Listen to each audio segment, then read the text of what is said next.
Okay. All right. Welcome to Building Community Support, Navigating Challenges in Friendships or Romantic Relationships. We're delighted you could join us today.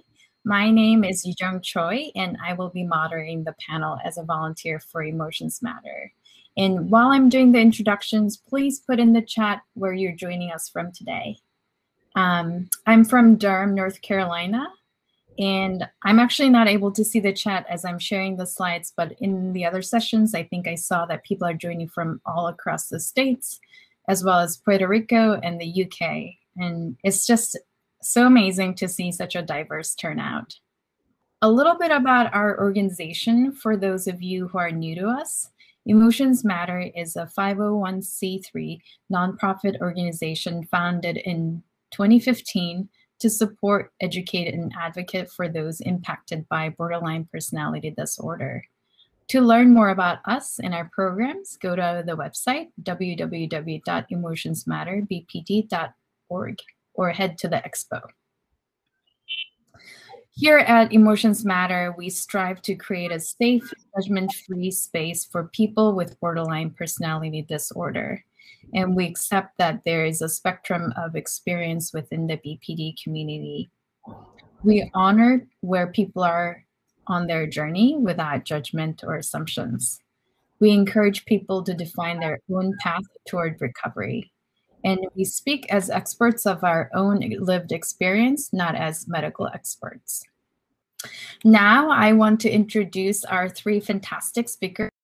Sarah Fineberg is a psychiatrist at the Yale School of Medicine, investigating ways to improve treatment options for people living with BPD. She has served as a board member for Emotions Matter for the past 2 years.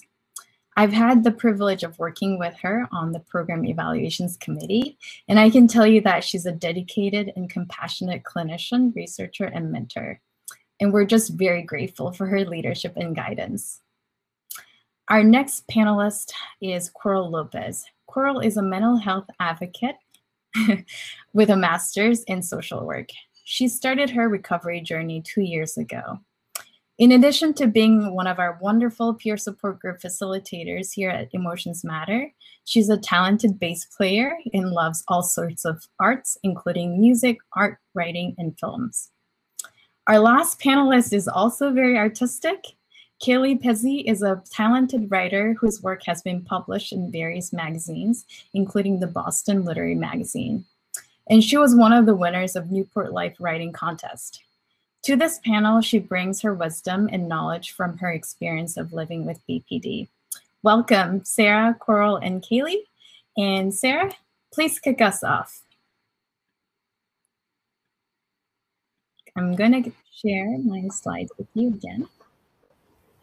Thanks so much, Yujung. And I'm really happy to be here today as part of this panel. I'm seeing there we go. And as you know, in my role as a psychiatric researcher, I've been thinking Yujung, I'm seeing the title, but I'm not seeing the images. Can you, yes, would you mind just putting them all up? Awesome. Thank you so much.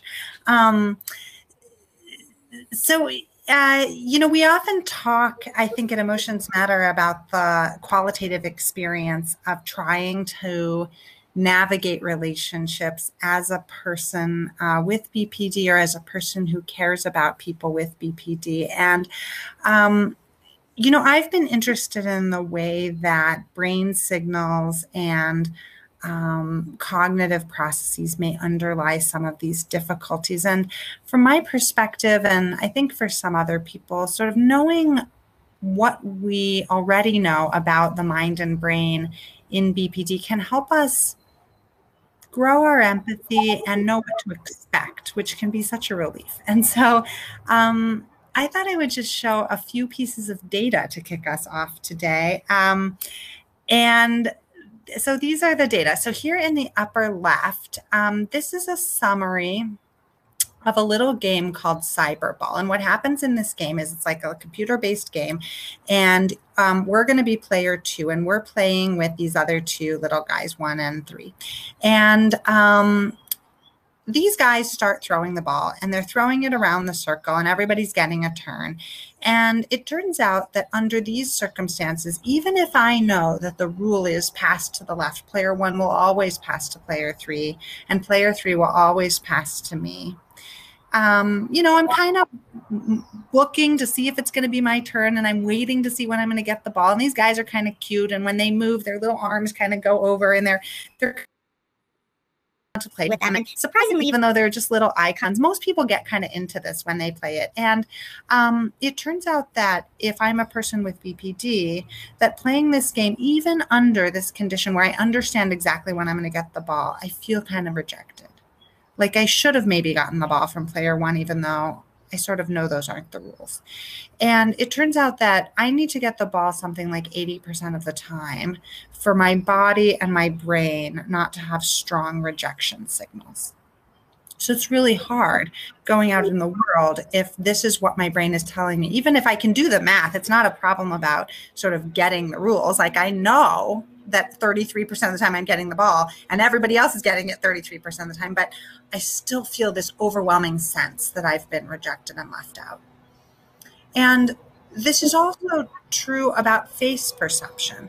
When I look at a series of faces, if I'm a person with BPD, each face looks a little bit more negative and a little bit angrier than it might look to someone without BPD.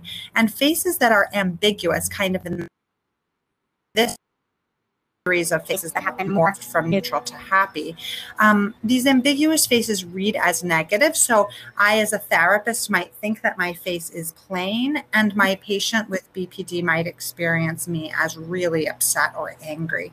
And interestingly, some new data that came out this spring suggests that it's not just the way people with BPD read other people's faces, vice versa also. So the way that people going around in the world read the faces of people who have BPD. So this, we can imagine, is really setting us up for a lot of trouble in social interactions if people with BPD are both read as having a negative face and reading others as negative. It's really hard to get off on a good foot on, in a new interaction. And this may be maintained by high levels of activity in a specific brain region called the amygdala. And here I've put a big star over where the amygdala is on a side view of the brain. And this area of the brain is important for detecting and maintaining anger and fear and strong negative emotion. And if your amygdala is too much on all the time, you might go around feeling rejected and seeing people as too negative. So there's a good reason this is happening. Then lastly, I'll just make a point here that in this social exchange game, so this is a computer game where you trade with other people, and the game is set up so that in order to win, the best thing to do is to trade. You should give people money, you should get money, you should be going back and forth. In this game, people with BPD are less likely to what's called cooperate, so they're less likely to give very much money. And importantly, and I think this is critical, when their partner starts to get annoyed because they're not cooperating, people with BPD are less likely to do the moves in the game that would reel their partner back in to get them to kind of play again. And so in this way, people with BPD are maybe perceiving others to be antagonistic, are perceived by others to be unfriendly or antagonistic. And people can conflict and perhaps worse, isolated. And so I find these pieces of data really helpful to understand that, as DBT might suggest to us, we're all doing our best. And sometimes it's really hard. And knowing what's underlying some of these difficulties can help us be less focused on blame and more focused on understanding and engagement. And that's where I hope we can move forward. And I think as scientists, we have a lot of work to do. And we really benefit so much from understanding really what it's like on the ground. So I'm going to get out of the way, and I want to turn it over to Coral and then Kaylee, who are going to tell us something about some of the strategies that they've figured out and some of the experiences that they've had. And I'm just really grateful to be here with both of them today. Thank you so much. Is it all right? I can begin? Yes? Cool. So when I was invited to speak on this panel, I was both nervous and kind of excited. One, because relationships and interpersonal relationships for me is very difficult. When it comes to my BPD diagnosis, it's very hard to maintain healthy and really strong relationships. And for me, I've started small, so I have maybe two, three meaningful relationships that I can identify in terms of friendships. Romantic relationships is a different story. But when it comes to friendships, for me, I like to engage with individuals who I feel are safe. And by that, I mean, when I first got diagnosed, I felt this level of trust that I can, disclose all this information, disclose my needs, disclose my triggers. So for me, it was definitely taking these baby steps to just vocalize every single thing that was coming into my mind and the way I was feeling, in terms of developing friendships with someone. So for me, in the beginning, it was a lot of, getting a lot of reassurance from people around me, and choosing those that I felt were going to, really try and engage me. And like as Sarah mentioned, like, I knew they were safe. I knew they were going to almost give more to me than I gave back. In the beginning, a lot of reassurance, a lot of, I care for you, a lot of those words, using those words like, I love you, you mean a lot to me. So that's how I first navigated, relationships and friendships. And over time, I would say, maybe I established this little like baby steps procedure that I was doing maybe like 2 years ago. And, surprisingly or not surprisingly, they're still in my life. They're still my friends. They still understand the struggles that I go through. Sometimes when I need my space, sometimes when I feel like, I can't commit emotionally. And they know that sometimes I need more than, then I might need some assistance in terms of continuing a friendship. In terms of romantic relationships, I've kind of steered clear of them for like the last 2-3 years because it's very hard for me to, be very independent. It's very hard for me to have my own identity in a relationship. So for me, when it comes to relationships, that's something that, further on I will touch base on after I kind of master, friendships first. But it is possible, with just communicating and not assuming that someone knows, exactly what you're thinking or feeling. So a lot of it has been just, just learning how to communicate, learning how, I'm not feeling like myself today or this week. And I need some space, or I need some reassurance. Like, is it true? We have all these questions like, do you really still care about me? Do you still really love me?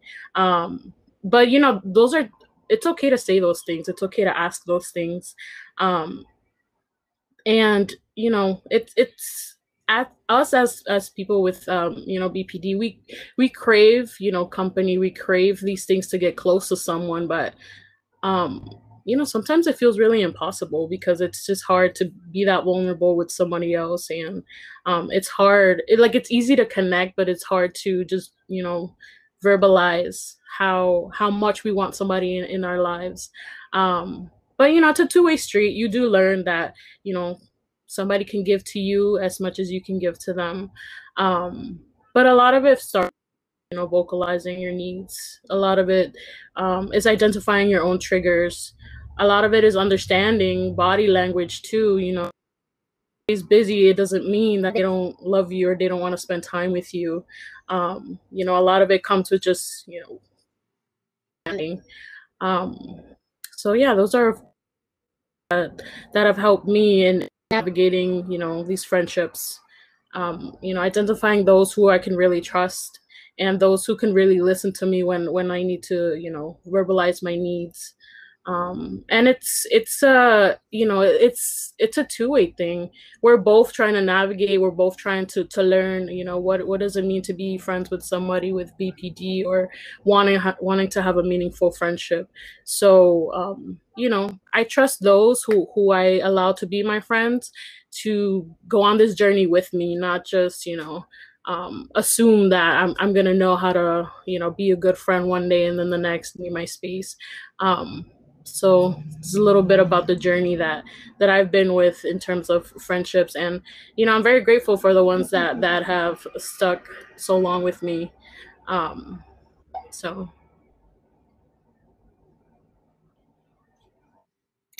awesome. Thanks so much for sharing, Coral. I guess that means I'm up. Thanks, Coral. That was a beautiful summary of your experience with BPD. So I have to give background before I get into what's really helped me. My story begins with an overwhelming love for my mother and my grandmother. I'd call it the BPD love now. I look back in order to go forward. By the time I was 11, my grandmother would be gone and my world would become dark. Her death, whether I liked it or not, would reverberate throughout everything. Her funeral was my first public speaking event. I wrote her another poem. I told her I'd love her always. At her grave, I vowed to live each day profoundly. This ignited my intensity, which probably isn't always a good thing, depending on who's on the other side of it. About 15 years later, I had a relationship that I feel was nearly the end of me. I didn't know where I began or he ended. The night I left him, I was so lost in a shred of myself that the courage to leave saved my life. I tell you this so you know I understand the depths of grief that come with a significant relationship ending. I would spend the next 9 months after that looking at my friendships as templates for the next chapter in romantic relationships. I use the template of friendship to continue being good to my own heart. I'd buy myself the flowers I'd always desired to have. I'd integrate my pain by honoring the hard days as a way to heal. One of the most valuable honorings was to run the Boston Marathon on my 33rd birthday, to show myself love and resilience. Symbols anchor me. By the fall of that year, I'd go on to meet my husband, and we'd actually end up marrying in the pandemic. My formula for nearly everything most days is compassion plus curiosity. I ask myself often, and with love and compassion, what ideas in myself need rethinking? How will I think of love and being in love in new ways? How do I integrate this pain and honor it? How can I be more present to those I love? And a thing that I usually ask friends or people I'm meeting is, what's your definition of being supported or being shown up for? It's so different for everyone, and so I try to take care of people in that way. I've had friends leave with no instructions on why. I've lost many loved ones to death. I've had therapists pursue new careers and life dreams in the middle of treatment. We all integrate pain differently. And with my own pain, I've chosen each day to be with what comes up as it comes up, to value myself alongside it. And so that is my take on relationships and the ebb and flow of them. And to bring us more current, I have not received the vaccine, but my husband has. So to support him in his choice as he supports me in my choice has been a wonderful challenge and a beautiful lesson to both of us. So thank you for having me on this panel and wondering how I navigate relationship.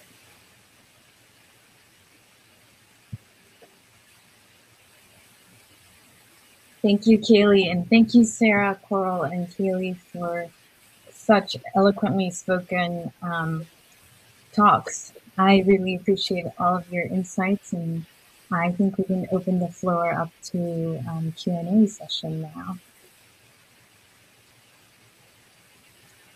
So please feel free to add any comments or questions to the Q&A.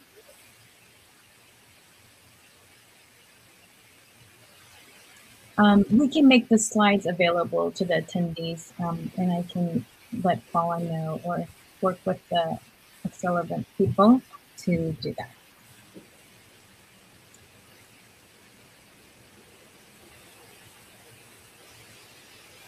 Just catching up on the chat here.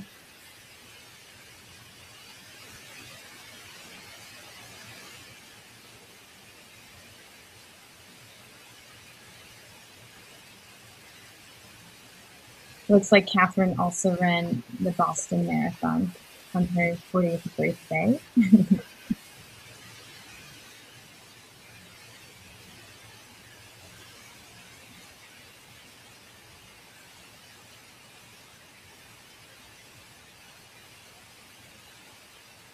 So I think Catherine's asking, how does pandemic and the diagnosis of BPD and the recovery process overlap?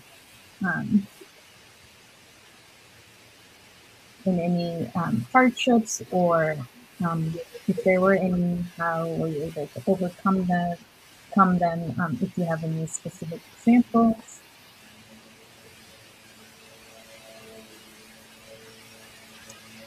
What do y'all think? I mean, I think as far as the pandemic, there are lots of things we could think about in terms of increased distance and maybe sort of committed increased closeness.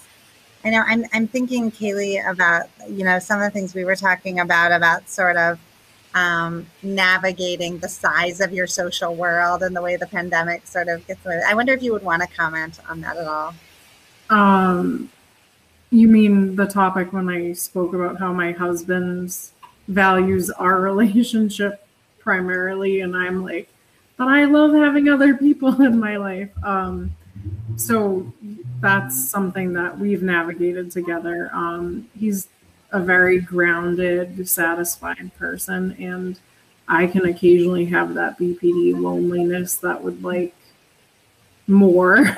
I think I'm always in search of the more and the why. And so it's helpful to me to keep my support system, the friendships I've built, the therapists I have, and continue my activities. I know Coral has mentioned that romantic relationships she's lost herself in the past and really values her independence. And I've been able to somehow integrate my independence inside of this marriage. It's possible. It does take work. I love him enough that it's actually not really difficult to do that work.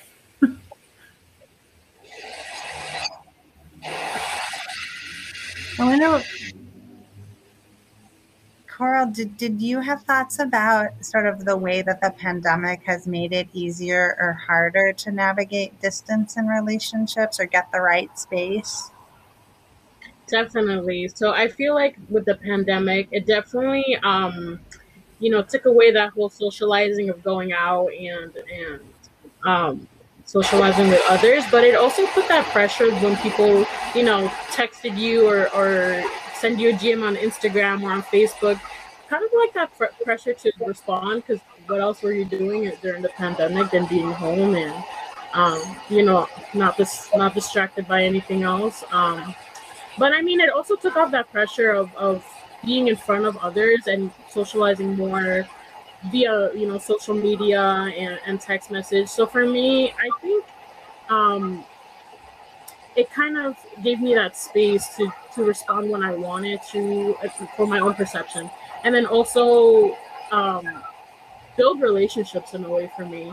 And then, you know, have those future plans of, oh yeah, one day we're going to go out, one day we're going to, you know, see each other again. But, you know, it increased more FaceTime, and it increased, you know, Zoom meetings, and it increased, kind of took off that pressure of being in front of others and having to, you know, all these expectations of being in front of someone and keeping conversations going.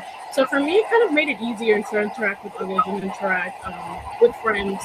Now that I wasn't, you know, in a social setting, it was more of my pace, responding when I wanted to. And I guess during the pandemic, everybody under this undisclosed understanding that, you know, we're just enjoying our time. But a lot of us also struggled during the pandemic and feeling a little more isolated. So I did find that there were days where, you know, it felt very isolating. It felt, you know, felt kind of disconnected when it came to the outside world. But, you know, luckily I had my family with me during the pandemic. So it was good and bad. I feel like it really varied for me. But the distance helped, so it created some feelings of loneliness. I've thought some about the video sort of, yeah, I interact with almost everybody by video now. And I've thought about sort of what happens at the end of an interaction. You know, if you're in person, you sort of like close up in a way, and maybe you walk away, you sort of, there's a transition. And on the video, maybe that people are there, maybe several people are there, and then they're just suddenly not. And I wonder if you all have found that as stark as I do. If you've heard other people talking about it. No, not so much. You know, I was thinking, because when I do engage in like social activity and go out, part of me then becomes like my energy kind of fleets, and I'm just like, man, like how do I say like I don't really want to be here without being rude? So Zoom and FaceTime, it gives you the control of, you know, ending a conversation or ending you know, an interaction much faster. So in a sense, it does feel like a little safer when you're behind the screen and you don't have that constant pressure to.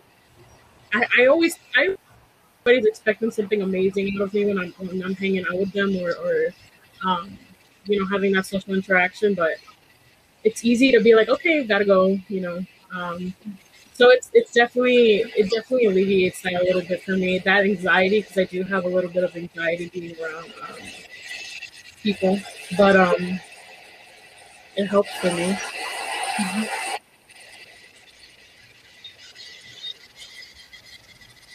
We have other questions in the chat. Any tips on how to stay motivated when going through loss or grief? And then related to that is, I'm new to the conversation and wondering if anyone else has lost a partner or had a partner leave them because of the fact that they have or had BPD. So different types of loss or grief. So I'll disclose that my last relationship was my last romantic relationship was 3 years ago, and diagnosed at that time, so everything was very chaotic and almost toxic. And you know, when that relationship ended, for me it was very difficult to put into words what I was going through, and because of the downfall of that relationship, it actually led to getting treatment and being diagnosed with BPD. So you know, in terms of relationships for me, that's kind of what really ignited to really start taking care of myself and understand BPD a little more, because I noticed how relationships were really affecting my mental health. It was very hard for me to constantly have my own identity. It was hard for me to trust somebody. Even being with them for a year, it was very hard not to think that they were going to leave me the next week or, you know, the following day. So for me, like, it was I kind of protect myself by staying away from relationships. I just find them very, difficult. But that question in terms of like staying brief, for me, I wanted to be that person that I needed for myself. I wanted to be, gentle. I wanted to be caring. I wanted to be loving for myself. I wanted to give myself what I wanted from others before, trying to date again or trying to be in a relationship. So what motivated me, my own happiness within myself, to love myself, to treat myself gentle, to learn all these, to learn my triggers, to learn the way I function outside of a relationship and inside a relationship, and take that all and apply it to my own life and, make myself primary and just really take care of myself. That's so beautiful, Coral. To answer those questions from my lived experience, my last relationship, it was really toxic. I played a significant role in the toxicity. I do take full responsibility for that. I was actively managing my BPD in therapy, but it was a relationship that I couldn't trust because that person wasn't 100% showing up as themselves. And that was quite challenging for me. So underneath having that person not show up as themselves, I experienced a lot of distrust underneath the surface. I could never quite put my finger on it. And as I was leaving the night the relationship ended,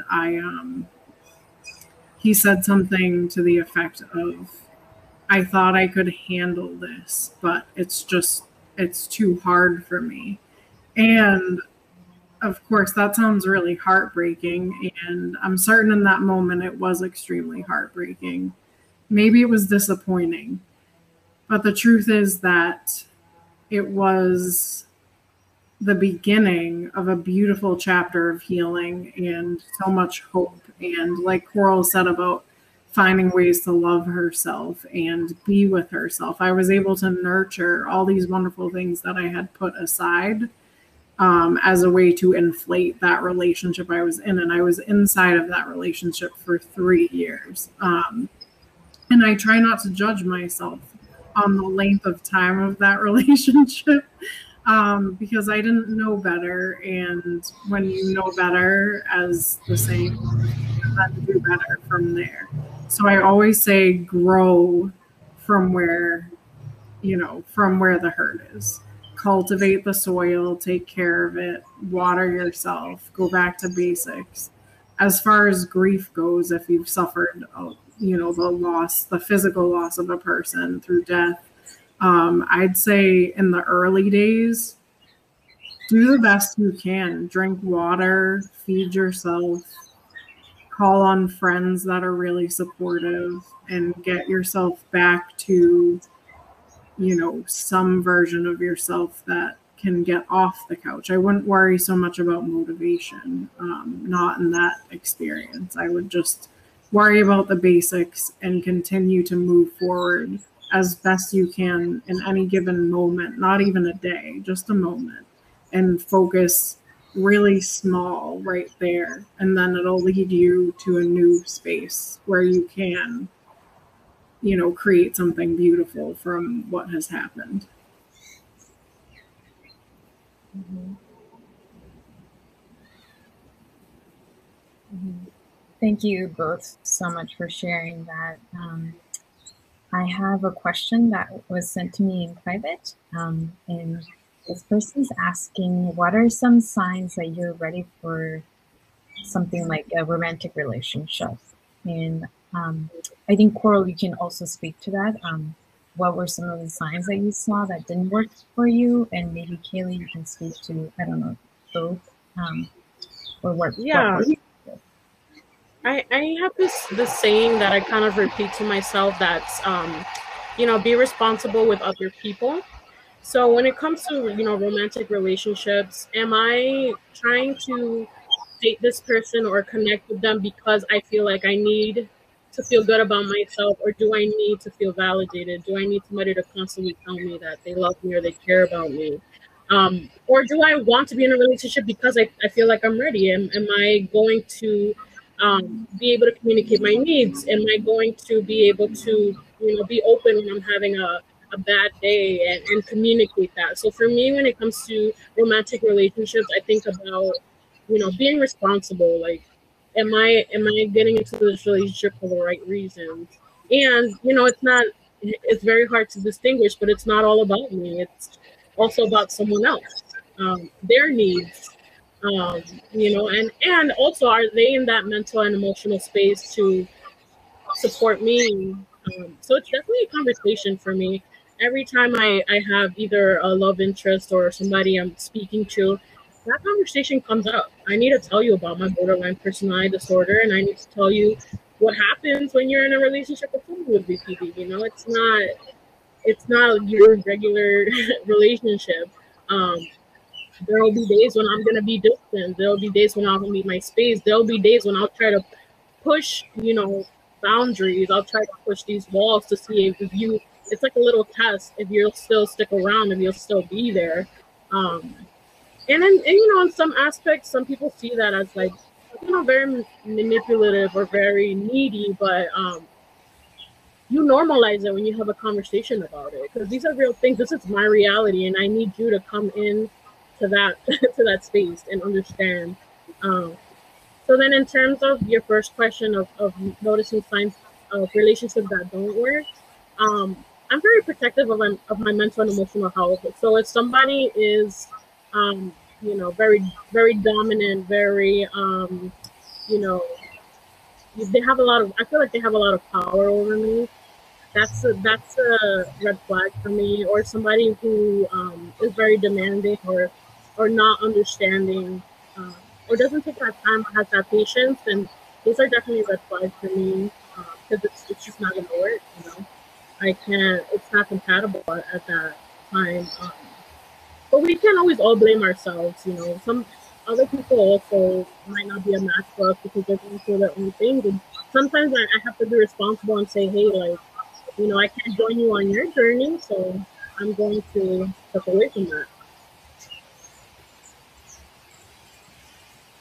These are such important questions. And I think I really want to just underline what Coral just said, which is, I think, so important, which is, on the one hand, being curious, checking out how people are, and knowing that how they are one day might not be the whole story, getting a sense of someone over time, but also not being too hard on oneself for the way things go.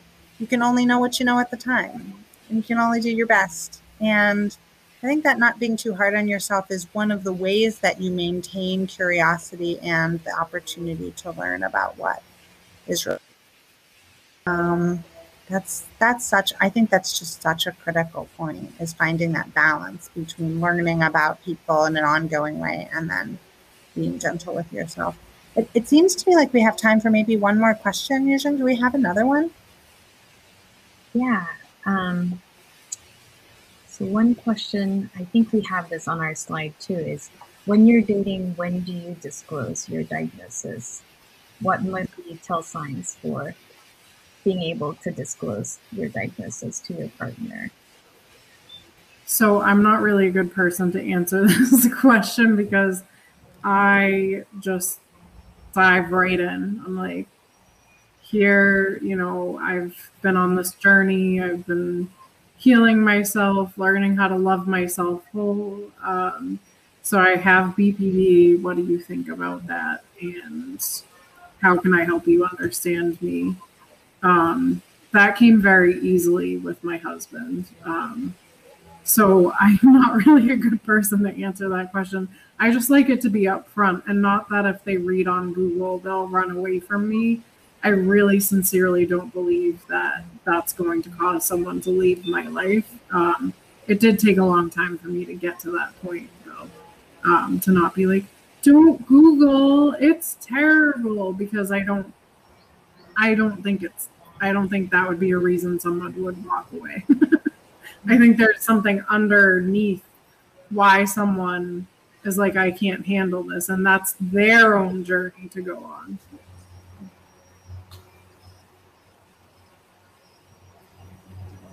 Thank you, Calli. For myself, in the last few dates that I've been on, I probably disclose it within the first 2 dates. Just because I've already gone through my own journey of being acceptance of my diagnosis and being able to verbalize and tell it to others. But I just think it's important. I'm like, hey, if you like me, it's not that I'm trying to.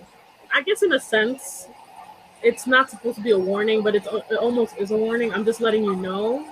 Um, I talk about my mental health then and there. I'm diagnosed with depression, I'm diagnosed with anxiety, and I'm diagnosed with borderline personality disorder. And you might like me right now, but it's not always gonna be like this. And that's the reality. There's days where I might have this intense anger and not know why. There's days where, and now that I've learned a little more about how to cope, with my BPD symptoms, there's some days that I will need to have my space, so I won't say something out of anger. There's days where I would like to retract just a little bit because I think things are moving really fast. I'm not trying to be impulsive and rush relationships, or dive into saying I love you then and there. There's days where, I will need you. Some days where I feel like I won't, and a lot of it comes with fear of being vulnerable with someone. And those are things that I've actually verbalized in front of others, and the reception that I've gotten have been really positive, understanding. But then ultimately it's me who kind of just retracts from these relationships because I'm like, yeah, I'm not ready yet. But anyway, that's a different story. But yeah, that's important to say, because if somebody really wants to commit to you and really wants to be in your life, it comes with responsibility. Just as I'm being responsible for you, you need to, understand what I come with. And, it's not necessarily baggage. It's just reality and the truth about, what I experience on a daily and what you might experience as well if you decide to date me further or be in a relationship with me. I think that's a very mature, very thoughtful response to the question. A lot of self-reflection for sure. I think bullet points that we had for that is disclosing BPD to people outside of clinical practice. We said that if the person acts in an unkind way in hearing this, that may also provide useful feedback. You may not potentially engage in that relationship at that time of your life. But I think we're at the end of our session now. So I wanted to say on behalf of Emotions Matter, I want to thank the panelists for the interactive discussion and the attendees for the questions. And we're sorry we could not get to all of your questions. If you have any individual questions that were not answered, you can connect with the presenters in the People Profiles page and use the Engage button on the left-hand side of panel. We also have resources and downloadable links related to this topic at the bottom of the page. And I will make sure that the slides get to you in some way. And just one last plug, don't forget to check out the silent auction and text to give. Thanks so much, and I hope you enjoy the rest of the conference. Thanks, everybody.